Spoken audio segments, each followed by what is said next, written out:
জ্ঞানী সেই নয় যে অনেক পড়ালেখা করেছে, বরং জ্ঞানী সেই যে জানে কাকে কোথায় এবং কি কথা বলতে হয়। নিজের পুরো সময়টা নিজেকে উন্নত করার পেছনেই লাগাও, কারণ আজকের যুগে সম্পর্ক মানুষ দিয়ে নয়, টাকায় তৈরি হয়।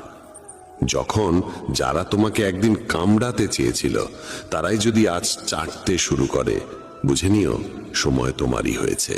এই 6 ধরনের মানুষ থেকে সবসময় সতর্ক থেকো।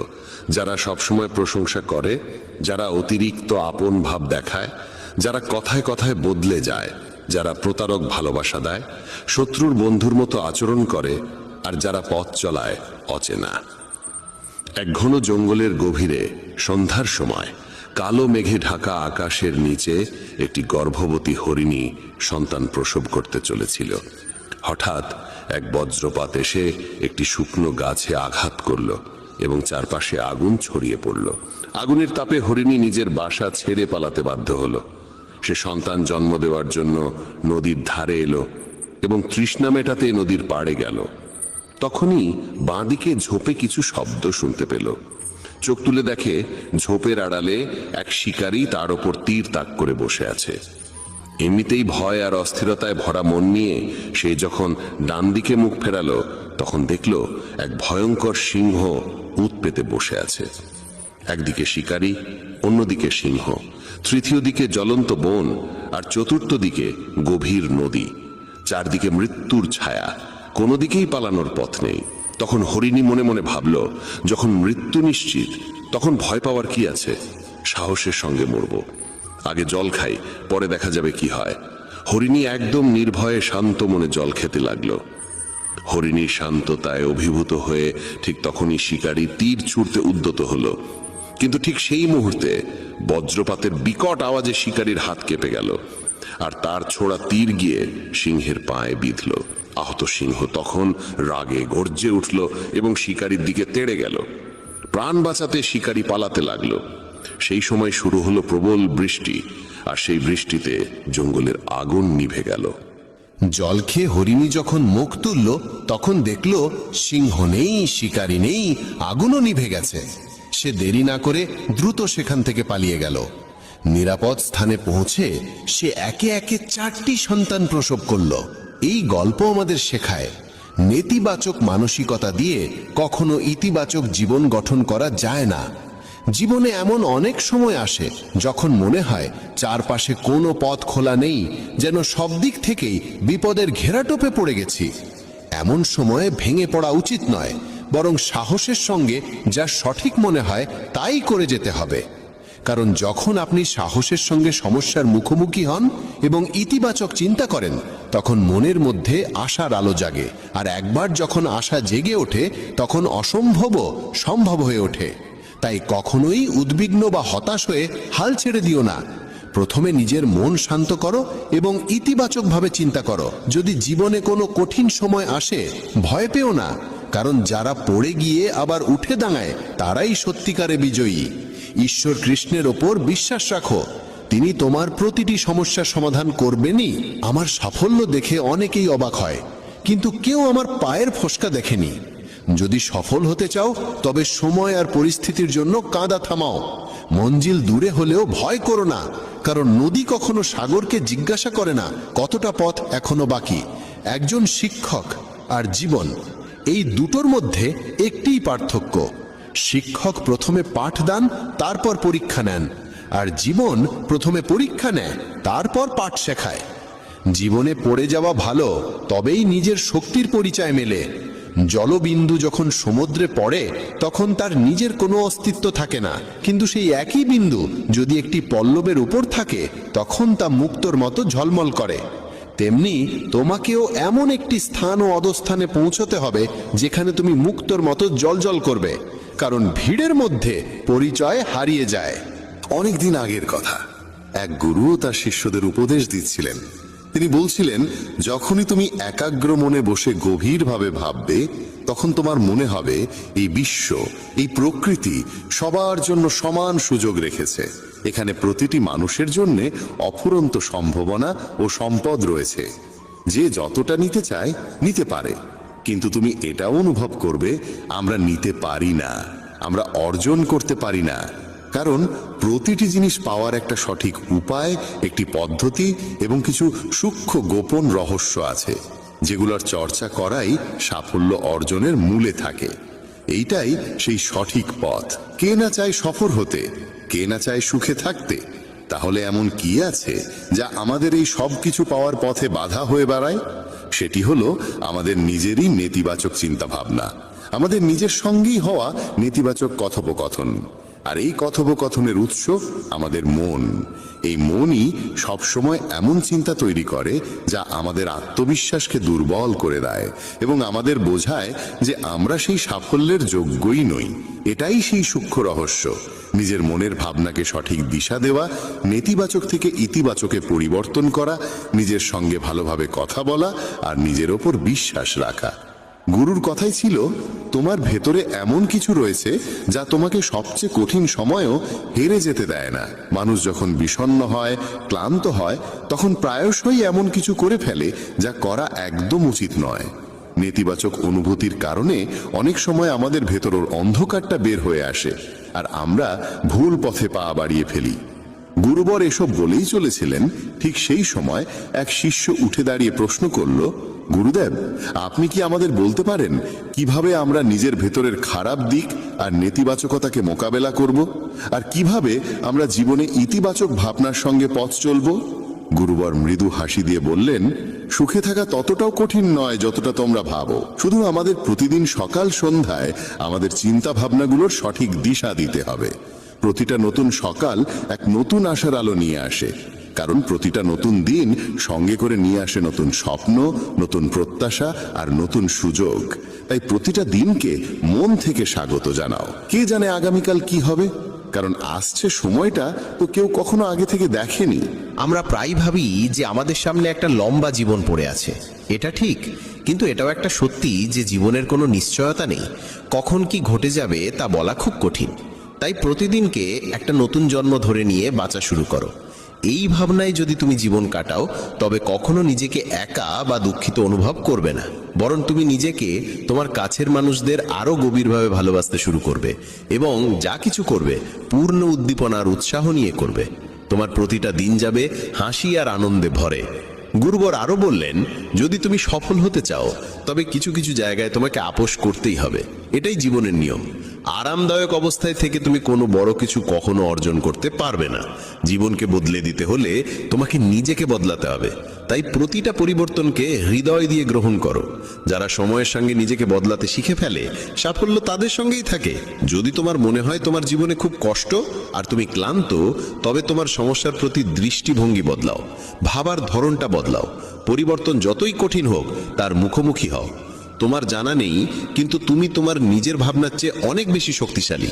তোমার জীবনে যত সমস্যা আসবে, তুমি ততই শক্তিশালী হয়ে উঠবে, কারণ প্রতিটা সমস্যা একটা নতুন অভিজ্ঞতা, একটা নতুন শিক্ষা দিয়ে যায়। তারপর আর কেউ তোমাকে সাফল্য থেকে থামাতে পারবে না এবং তোমার জীবন ভরে যাবে আনন্দ আর অর্জনে। তুমি খারাপ কাজ করে ভেবো না যে এই ব্রহ্মাণ্ড তোমার প্রতি দয়া দেখাবে। তাই নিজের ভাবনা ও কর্মের উপর সঠিক নিয়ন্ত্রণ রাখো। আমরা এই পৃথিবীকে কিভাবে দেখি সেটা অনেকটাই নির্ভর করে আমাদের নিজের চিন্তার উপরে। একজন নেতিবাচক মনোভাবের মানুষ পৃথিবীতে শুধু খারাপ দিকগুলোই দেখতে পায়, আর ইতিবাচক চিন্তা আমাদের শেখায় কিভাবে আমরা আজ যা কিছু পেয়েছি তার মূল্য দিতে হয়, যা এই ব্রহ্মাণ্ডের শক্তি আমাদের করুণায় দিয়েছে। গুরুবর আবার বললেন, তোমাদের শিখতে হবে নিজের মনকে শান্ত রাখতে। শ্রীকৃষ্ণের মতো প্রতিদিনের ব্যস্ততার মধ্যেও নিজেকে শান্ত রাখার কোনো উপায় খুঁজে বের করো। শান্ত মন আমাদের সুযোগ দেয় নিজের আত্মাকে জানার। তখন আমরা নিজেদের সঙ্গে প্রশ্ন উত্তর করি, আমি কে? আমার জীবনের উদ্দেশ্য কি? আমি কি একজন ভালো মানুষ? আমি কি একজন ভালো পিতা বা স্বামী? আমি কি একজন ভালো সন্তান? তুমি যত গভীরভাবে নিজের মধ্যে তাকাবে, ততই নিজেকে চিনবে এবং আশেপাশের জগৎকে আরো ভালো করে বুঝবে। মানুষের স্বভাব ও আচরণ বোঝা সহজ হবে। তখন আর তুমি সহজেই মানুষ বা ঘটনার কারণে ভেঙে পড়বে না। তোমার এই উপলব্ধি হবে যে তোমার প্রতিটা কাজের একটা প্রভাব আছে। কোনো কাজ যদি তোমাকে দুঃখ দেয়, তবে সেই কাজটি করা উচিত নয়, আর যে কাজ তোমায় আনন্দ দেয় সেটাই করো। তারপর দেখো তোমার জীবনে কেমন শান্তি আসে। জীবন একবারই পাওয়া যায়, তাই এটা মন খুলে বাঁচো। যা মন চায় তাই করো, নিজেকে বেঁধে রাখো না কোনো শৃঙ্খলে। তবে মনে রেখো, এটা যেন হঠকারিতা না হয়, বুদ্ধিমত্তা হোক, এবং তা যেন আসে তোমার ভেতরের কণ্ঠস্বর থেকে। তাই কিছু করবার আগে নিজের অন্তরাত্মার কথা শোনো। তোমার মনের ইচ্ছা যাই হোক না কেন, হোক সেটা একটা নতুন ব্যবসা শুরু করা, নতুন কোনো শহরে গিয়ে নিজের ভাগ্য গড়া, কিংবা জীবনে কিছু অসাধারণ অর্জন করা, সেটার জন্য অন্তত একবার সর্বশক্তি দিয়ে চেষ্টা করে দেখো। এটা ভেবো না যে ফলাফল কি হবে। যা মন চায় সেটা করো। অনেক সময় আমরা জীবনের টানাপোড়েনে আটকে পড়ি, কারণ আমাদের মন বলে এক কথা আর মস্তিষ্ক বলে আরেক কথা। কিন্তু ভেবে দেখো, সর্বোচ্চ কি হতে পারে? হয়তো তুমি সফল হবে না, কিন্তু অন্তত এটা নিয়ে আফসোস থাকবে না যে তুমি চেষ্টা পর্যন্ত করনি। গুরুবর বললেন, তোমার অন্তরাত্মা তোমার মঙ্গলই চায়, তার কণ্ঠস্বরকে কখনো উপেক্ষা করো না। এই কণ্ঠস্বরই তো আমাদের সঠিক পথে নিয়ে যায়। যখনই তুমি কিছু ভুল ভাবো বা ভুল করো, তখনই ভেতর থেকে একটা কণ্ঠস্বর তোমাকে থামায়। কখনো ভেবে দেখেছো কেন এমন হয়? কারণ এই কণ্ঠস্বর আমাদের মঙ্গল চায়। এটাই তো সেই উপরের শক্তির দেওয়া শ্রেষ্ঠ উপহার, আমাদের বিবেক আর বোধ। যদি জীবনের সৌন্দর্য বুঝতে চাও, তবে নিজের ভেতরে তাকিয়ে দেখো। দেখো তোমার কাছে কি আছে, আর তুমি জীবনে কি কি অর্জন করেছো। জীবনের সৌন্দর্য তখনই তুমি অনুভব করতে পারবে যখন তুমি কৃতজ্ঞতার সঙ্গে ভরে থাকবে। এটা ভেবে দুঃখিত থেকো না যে কি নেই, বরং এটা ভেবে খুশি থাকো যে কি কি আছে। এই সন্তুষ্টি আর শান্ত মনের সঙ্গে নিজের প্রচেষ্টা চালিয়ে যাও। এই কথাগুলো বলার পর গুরুবর কিছু সময় চুপ করে রইলেন। তারপর আবার বলা শুরু করলেন, তোমরা কি জানো, শব্দ কখনো কখনো তলোয়ারের চেয়েও বেশি শক্তিশালী হয়। তাই শব্দের ব্যবহার খুব বুঝে শুনে করো। এমন কোনো কথা বলো না যা অন্য কারো মনে গভীরভাবে আঘাত দেয়। স্পষ্ট কথা বলা ভালো, কিন্তু তা যেন ভদ্রতায় মোড়ানো হয়। যদি রাগে থাকো, তবুও এমন কিছু বলো না যা পরে আফসোসের কারণ হয়ে দাঁড়ায়। কথা বলার সময় তোমার কণ্ঠে যেন নম্রতা থাকে। যতটা সম্ভব সহজভাবে বলো, কিন্তু ভালোবাসার সঙ্গে বলো। একজন ভালো মানুষ হতে হলে তোমায় খুব বেশি কিছু করতে হয় না, তবে এসব অভ্যেস নিজের স্বভাবের অংশ করতে সময় লাগে। এজন্য এর চর্চা করতে হয়। নিজেকে প্রশ্ন করো, আমি কি একজন ভালো মানুষ? আর কেন আমি ভাবি যে আমি ভালো? তোমার ভেতরের বিশেষ গুণগুলো কি? তুমি কিভাবে অন্যের সঙ্গে আচরণ করো? এই প্রশ্নগুলো তোমাকে তোমার খুদগুলো চিনতে সাহায্য করবে। শুরুতে হয়তো নিজেকে এইসব প্রশ্ন করা অদ্ভুত লাগবে, কিন্তু নিজের সঙ্গে প্রশ্নোত্তর চালিয়ে যাও এবং নিজেকে নম্র আর ভেতর থেকে শান্ত রাখার চেষ্টা করো। যদি একজন মানুষ হিসেবে নিজেকে উন্নত করতে চাও, তবে তোমার খুদগুলো চিনে নিয়ে তা দূর করতেই হবে। গুরুবর আবার বললেন, এই পৃথিবীতে প্রেমের চেয়ে বড় কিছু নেই। প্রেম তোমাকে গড়ে তুলতেও পারে, আবার নষ্টও করে দিতে পারে। তবে যারা প্রেমকে বুঝতে পারে না, তারাই নষ্ট করে। কারণ প্রেম নিজেই তো এক পবিত্র শক্তি। প্রেম মানেই তো ঈশ্বর। একটা নিয়ম করে ফেলো যে তোমার ভেতরে সবার জন্য থাকবে ভালোবাসা আর করুণা। যে হৃদয়ে ভালোবাসা থাকে, সেই হৃদয়ই পরিপূর্ণ থাকে। তুমি যত বেশি ভালোবাসা বিলিয়ে দেবে, তা আরো বেশি হয়ে ফিরে আসবে। যে হৃদয়ে ভালোবাসা আর দয়া আছে, সে কখনো কারো ক্ষতি করতে পারে না। তার মনেই অন্যের প্রতি কোনো নেতিবাচক ভাবনা আসেই না। প্রেমের মধ্যেই সেই শক্তি আছে যা আমাদের ভুল কাজ থেকে বিরত রাখে। যে ভুল করে সে কখনো শান্তিতে থাকতে পারে না। তার মন সবসময় অপরাধ বোধ আর ভয়েতে ভরে থাকে। ভুল কাজ করা বন্ধ করে দাও। তারপর দেখো তুমি কত অগণিত সুখ আর তৃপ্তি অনুভব করো, যা তোমার গোটা জীবনটাকেই শান্তিতে ভরে দেবে। যারা স্বার্থপর আর বিশ্বাসঘাতক হয়, তাদের থেকে সুখ দূরেই থাকে।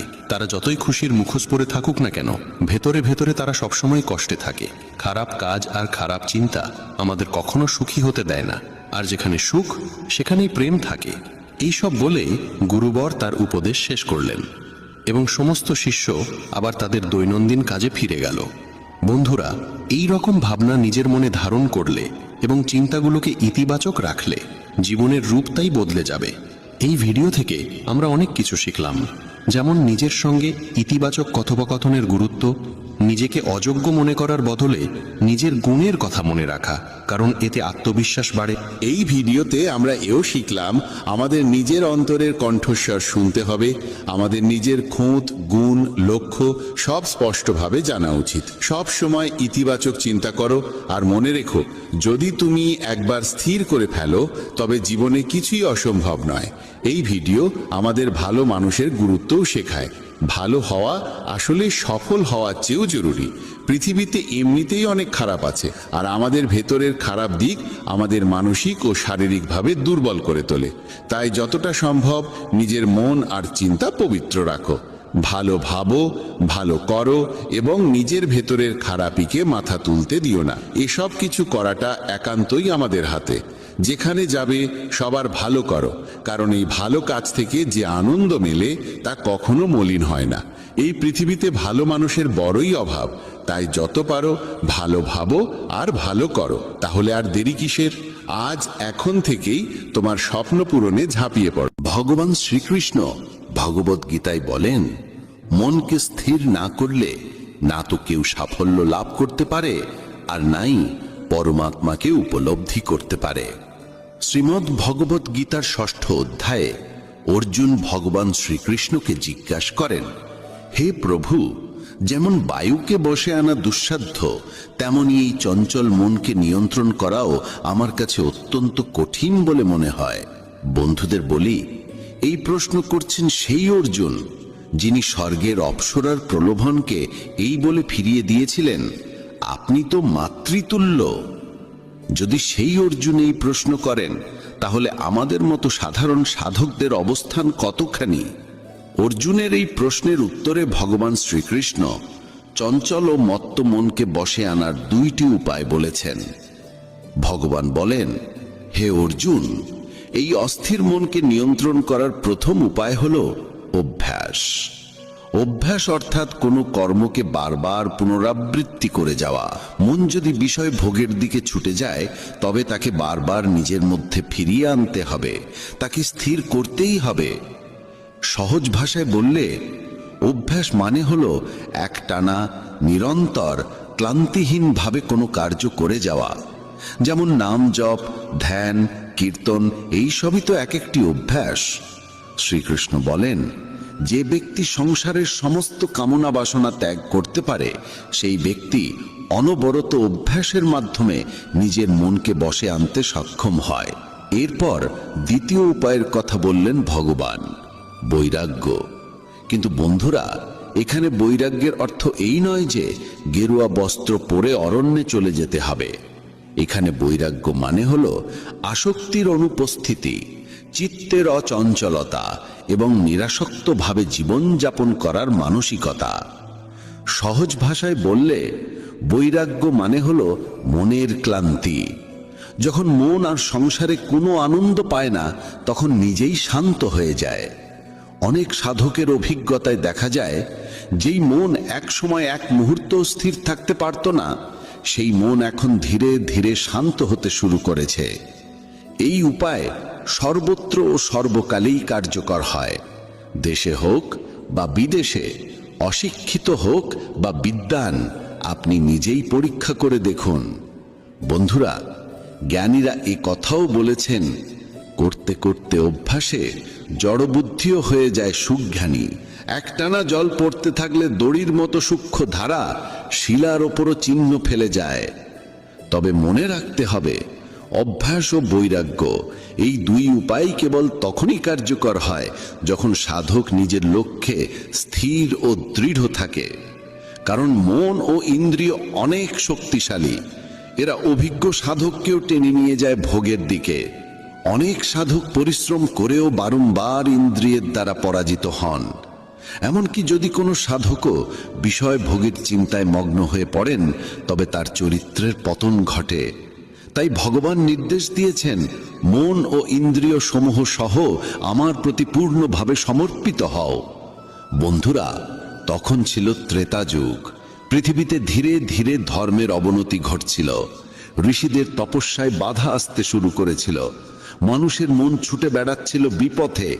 কাম, ক্রোধ, লোভ, মোহ ও অহংকারে বিভ্রান্ত হয়ে মানুষ হয়ে উঠেছিল অসংযমে। এমন এক সময় হিমালয়ের গুহায় এক মহান তপস্বী মহর্ষি বশিষ্ঠ তার শিষ্যদের সঙ্গে বাস করতেন। তার একটি প্রিয় শিষ্য ছিল সুদীপ। সুদীপ ছিল অত্যন্ত মেধাবী, উজ্জ্বল ও ধর্মনিষ্ঠ, কিন্তু তার মধ্যে ছিল একটি বড় দোষ, তার চঞ্চল মন। ধ্যান করতে করতেই সে অস্থির হয়ে যেত। বারবার চিন্তার ঢেউ তাকে সেই জায়গাতেই নিয়ে যেত। সে নিজেও এই দুর্বলতাকে বুঝত এবং তার জন্য মন খারাপ করত। একদিন সুধীপাচার্য বশিষ্ঠকে বলল, গুরুদেব, আমার মন কখনোই শান্ত থাকে না। আমি ধ্যান করি, কিন্তু চিন্তারা দৌড়াতে থাকে। কখনো অতীতের স্মৃতি, কখনো ভবিষ্যতের চিন্তা, কখনো মোহ, কখনো রাগ। আমার মনে হয় আমি কোনোদিনও প্রকৃত যোগী হতে পারবো না। বশিষ্ঠ মৃদু হেসে বললেন, বৎস, এই মন স্বভাবতই চঞ্চল। একে নিয়ন্ত্রণ করা সহজ নয়, কিন্তু এমনও নয় যে এটি নিয়ন্ত্রণ করা যায় না। হে বৎস, আমি তোমাকে একটি গল্প বলি। এই গল্প স্বয়ং ভগবান শিবের এক অভিজ্ঞতার উপর ভিত্তি করে গঠিত। মন দিয়ে শোনো এবং বোঝার চেষ্টা করো। এই কাহিনী মন দিয়ে শুনলে তোমার সমস্ত দুঃখ ও সংশয় দূর হয়ে যাবে এবং সামান্য পরিশ্রমেই তুমি তোমার মনকে শান্ত করতে সক্ষম হবে। গল্প শুরু করে মহর্ষি বশিষ্ঠ বললেন, প্রাচীনকালে রূপবর্ণ নামে এক ধর্মপরায়ণ সম্রাট ছিলেন। তিনি বহু যজ্ঞ করেছিলেন, প্রজার রক্ষা করেছিলেন এবং ধর্মের পথ অনুসরণ করেছিলেন। কিন্তু বয়স বাড়ার সঙ্গে সঙ্গে তার মনে মৃত্যু ভয় জন্ম নিল। তার মনে হতে লাগলো, এই জীবন তো নশ্বর, শেষ সময়ে তিনি একা ও অসহায় হয়ে পড়বেন। এই চিন্তা তাকে বারবার অস্থির করত। তার মন একদম অশান্ত হয়ে উঠেছিল। তিনি সারাক্ষণ অস্থির হয়ে থাকতেন। বন্ধুরা, মৃত্যু নিয়ে ভয় কাকে লাগে না? আমরাও আমাদের জীবনের সঙ্গে এই অবস্থার তুলনা করে দেখতে পারি এবং এই ভয় ও উদ্বেগই রূপবর্ণ রাজাকেও পীড়িত করছিল। রাজা বহু পণ্ডিত, তান্ত্রিক এবং যোগীর শরণাপন্ন হলেন। জিজ্ঞাসা করলেন, কিভাবে মন শান্ত হবে, কিভাবে মৃত্যু ভয় দূর হবে? কিন্তু তেমন কোনো আশ্বস্তকারী উত্তর তিনি পেলেন না। অবশেষে এক যোগী তাকে বললেন, রাজন, যদি আপনি সত্যিই শান্তি চান তবে মহামণি কপিলের কাছে যান। তিনি তপস্যায় লিপ্ত আছেন এবং আত্মজ্ঞান প্রাপ্ত মহাপুরুষ। তিনি আপনাকে এই ভয়টাকে মুক্তি দিতে পারেন। বন্ধুরা, যখন মন অশান্ত হয়ে যায় তখন নানা দ্বন্দ্ব মনে চলতে থাকে। যেমন মহাভারতের যুদ্ধকালে অর্জুনের মনেও দ্বন্দ্ব শুরু হয়েছিল। সে বুঝতে পারছিল না আমি কি করব, কিভাবে নিজের হাতে নিজের কুলের বিনাশ ঘটাবো। তখনই শ্রীকৃষ্ণ তাকে গীতার পরম জ্ঞান প্রদান করে তার সকল দ্বিধা সংশয় দূর করেছিলেন। এই একই দ্বিধা, ভয় ও দুশ্চিন্তার মধ্যে দিয়ে যাচ্ছিলেন রাজা রূপবর্ণ। তিনি তার রাজসিংহাসন পুত্রকে প্রদান করে কপিল মুনির আশ্রমের উদ্দেশ্যে রওনা দিলেন। তিনি গভীর বন, পর্বত, নদী পার হয়ে তপবনে পৌঁছলেন। সেখানে কপিল মুনি ধ্যানে নিমগ্ন ছিলেন। কপিল মুনির দেহে ছিল কেবল বৃক্ষের ছাল, চুল ছিল এলোমেলো এবং মুখে ছিল এক অপূর্ব দীপ্তি। রাজা কপিল মুনির চরণে প্রণাম করলেন। কপিল মুনি বললেন, বলুন রাজন, আজ কি উদ্দেশ্যে আপনি আমাদের কুটিরে এসেছেন? রাজা রূপবর্ণ বললেন, হে মুনিবর, আমি জীবনের নশ্বরতা নিয়ে খুব দুঃখিত। আমার মন একদম অশান্ত। আপনি আমাকে এমন জ্ঞান দিন যাতে আমি মৃত্যু এবং ভয় থেকে মুক্ত হতে পারি। কপিল মুনি বললেন, রাজন, মনের স্বভাবই চঞ্চল। যতক্ষণ তুমি মনকে বাহ্যিক বিষয়বস্তুর প্রতি আকৃষ্ট করে রাখবে ততক্ষণ এটি কখনো শান্ত হবে না। রাজন, শান্তি বাইরে নয়, শান্তি তোমার অন্তরে লুকিয়ে আছে। তখন রাজা রূপবর্ণ বললেন, হে মুনিবর, এই দ্বিধার সমাধানের জন্যই তো আমি আপনার কাছে এসেছি। আপনি কৃপা করে আমাকে এই ভয়ের বন্ধন থেকে মুক্ত করুন।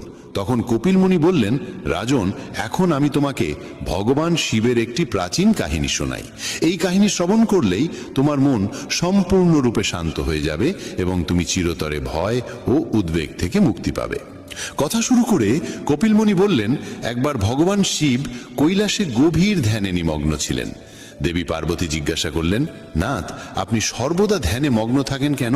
এই সংসারে চিন্তা কি আপনাকে স্পর্শ করে না? ভগবান শিব হেসে বললেন, হে দেবী, এই সংসার তো মায়ার এক বিভ্রম জাল। মায়া থেকেই মন সৃষ্টি হয় এবং মন থেকেই জন্ম নেয় ইচ্ছা, ভয়, দ্বন্দ্ব ও ক্রোধ। যখন মন আমাদের নিয়ন্ত্রণে থাকে না তখনই আমরা ঈশ্বর থেকে বিচ্যুত হয়ে পড়ি। পার্বতী আবার প্রশ্ন করলেন, হে নাথ, তাহলে কি মনকে নিয়ন্ত্রণে আনাই মুক্তি?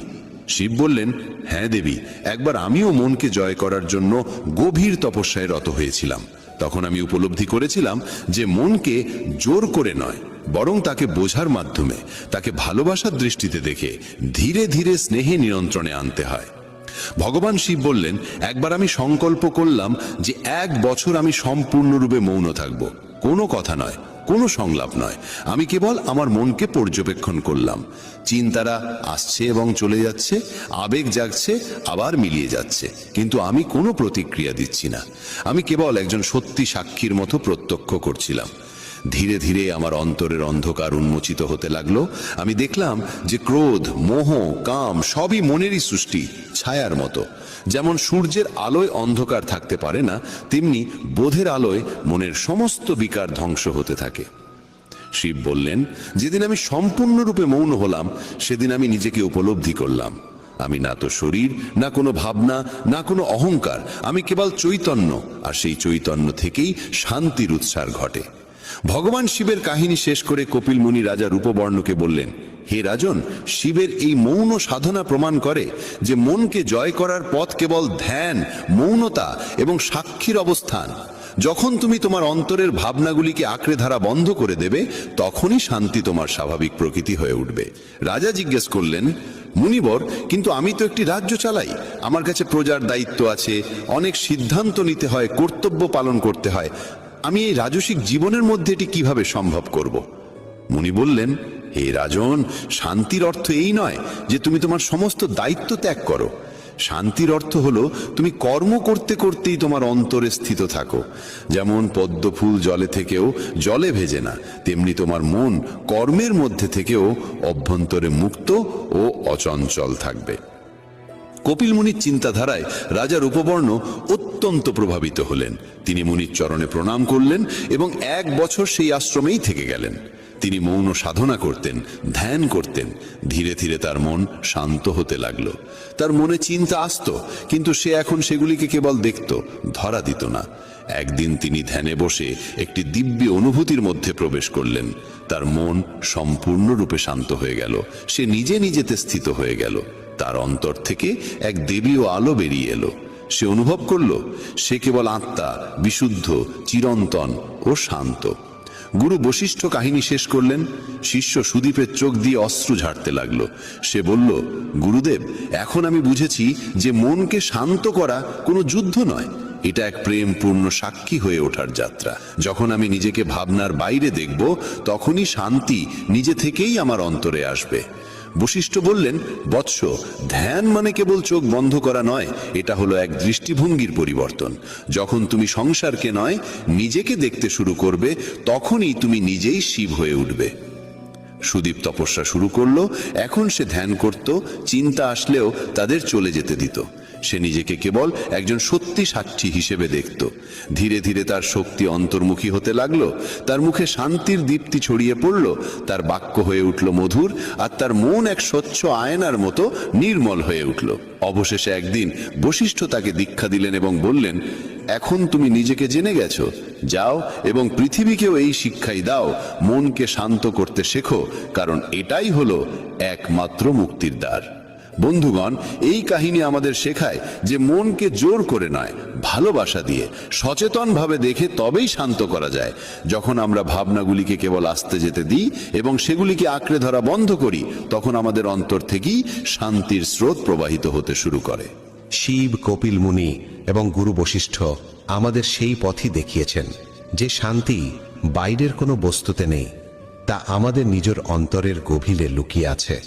বন্ধুগণ, মৌনই হচ্ছে বন্ধন এবং মোক্ষের মূল কারণ। এই মৌনই আমাদের জন্ম মৃত্যুর চক্রে আবর্তিত করে চলেছে। সংসারের সমস্ত ইন্দ্রজালের কেন্দ্রবিন্দু এই মৌনই। যতক্ষণ না মন থেকে কল্পনার প্রবাহ বন্ধ হয়, ততক্ষণ মোক্ষ সম্ভব নয়। আমাদের এই শরীর, মূল প্রকৃতি, 5টি মহাভূত মন, বুদ্ধি, অহংকার প্রভৃতি 24টি উপাদানে গঠিত।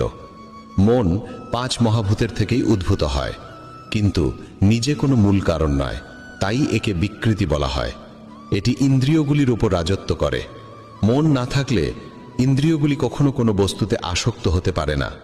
আমাদের মনই ইন্দ্রিয়গুলিকে কার্য সম্পাদনে বাধ্য করে।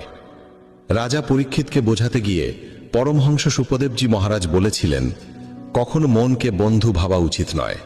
যেমন এক চতুর শিকারী ধৃত পশুর উপর কখনো ভরসা করে না, তেমনি এক যোগীরও উচিত নয় যে সে নিজের মনে ভরসা করুক, কারণ এই মনই কাম, ক্রোধ প্রভৃতি শত্রুদের আক্রমণ করতে সুযোগ দিয়ে যোগীর সাধনাকে ধ্বংস করে দিতে পারে।